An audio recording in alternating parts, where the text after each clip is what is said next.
working on a production this morning at CMAC, but the Google Pixel announcement's coming. Would you be interested in hearing a devout iPhone user's take on this Pixel announcement? I'm gonna have to watch it after the production is over, like yesterday.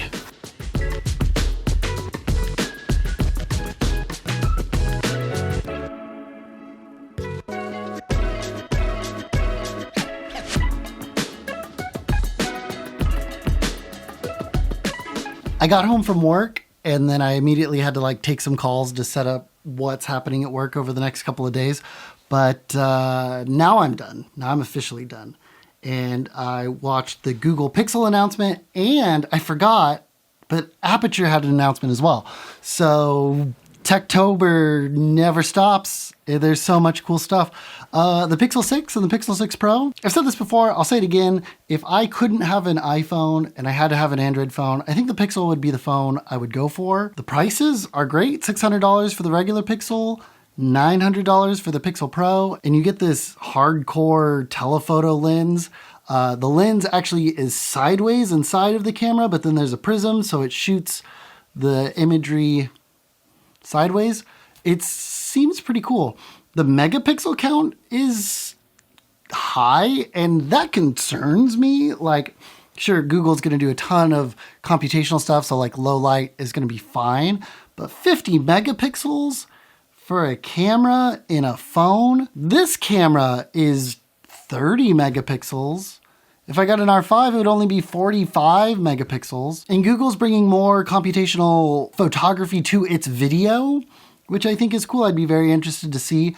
I think the dynamic range on my iPhone 13 Pro Max for video is excellent, and I'd love to see what Google is doing on that front. Also, hopefully it's a phone that shoots consistent frame rates.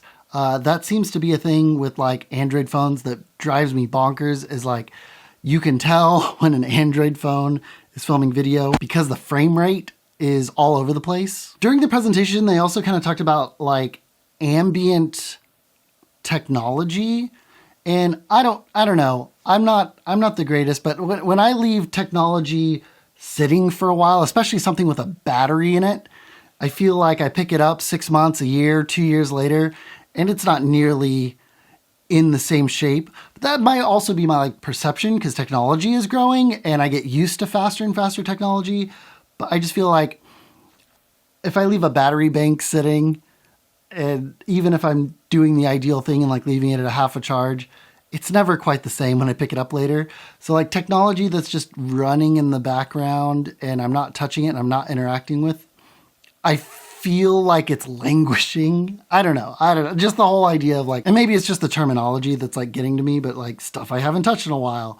I haven't turned these Bluetooth headphones on in a while. I don't know if they're going to work. So I don't know how I feel about technology that I'm just leaving around. And then Aputure announced 4 new lights. They're in the Amaran line, so they're more affordable stuff, not the heavy duty major filmmaker stuff. It's more of the you're at home, you're streaming, you're a more DIY content creator, but still the stuff that they announced and some of the stats on it is really exciting. So 2 chip on board lights, COB lights, the 60D and 60X. I'm still waiting for my Lightstorm 60X from B&H. Hopefully it ships soon, but the prices are great. If it's a light that I'm going to set up in my office and not move, could be a great thing.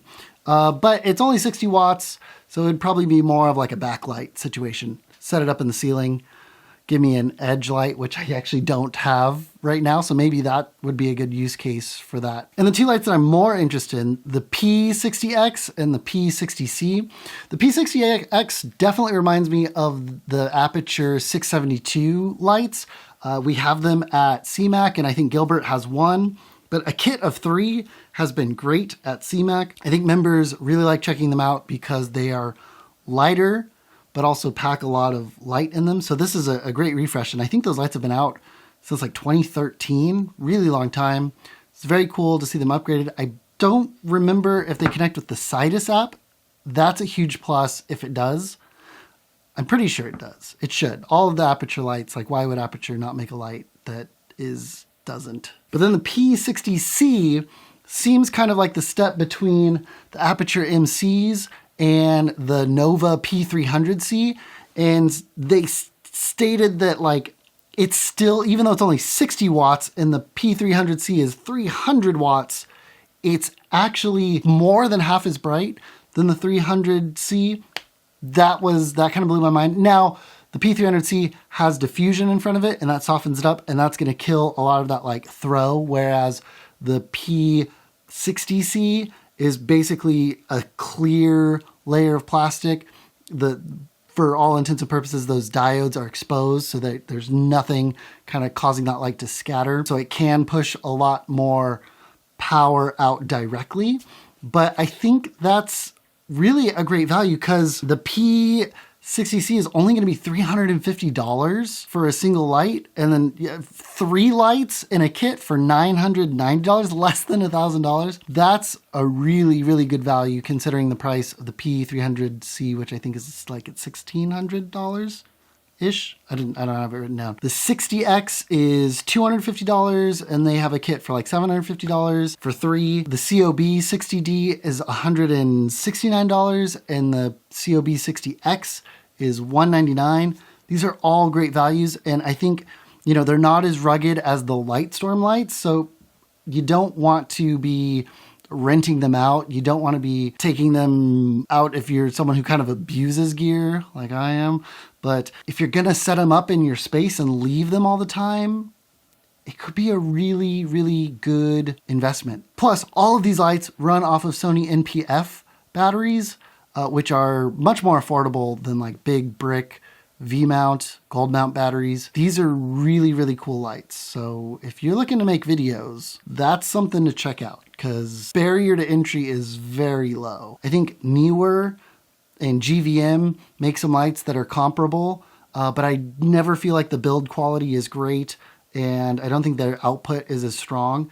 And Aputure didn't really have a lot in this $100 to $300 range, and now I feel like they do. This is very, very competitive.